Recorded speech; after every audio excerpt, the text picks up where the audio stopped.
Hi guys! Gagawa naman kami ngayon ng pasong. Ito ay gawa sa harina na nilalagay sa dahon ng saging na hugis ice cream. Una ay gagawa muna kami ng hugis ice cream na gawa sa dahon ng saging. Mga 50 plus din ang nagawa namin ito.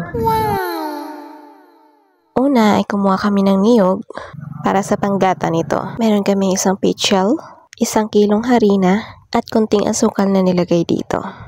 Pinaghalo yung gata, asukal at harina at imimix ito hanggang sa okay na. Madali lang itong gawin kumpara sa iba pang pagkain. At sa paggawa nito, dapat ay pino, walang natitira na mga buo-buong harina. At pinaghirapan talaga namin na ipino ang lahat at walang matitirang buo-buo. At yan na nga, nagsimula na kami ipatayo ang dahon ng saging na hugis ice cream. Medyo mahirap siya ipatayo dahil kailangan siksik ang paglagay nito. Kaya nagtulong-tulong na lang kami at nagsimula na kami na ilagay ang harina. At kailangan nga hindi siya mapuno para di siya mag-apaw. Pero hindi rin maiwasan minsan. Kaya hinayaan na lang namin. Pang sarili lang din namin at hindi ibebenta. At syempre, ilagyan namin ng konting tubig sa ilalim nito. Kasi after nito ay ilalaga namin. May mga 20 minutes din siguro sa paglalaga nito. Ayan na guys, ito okay na.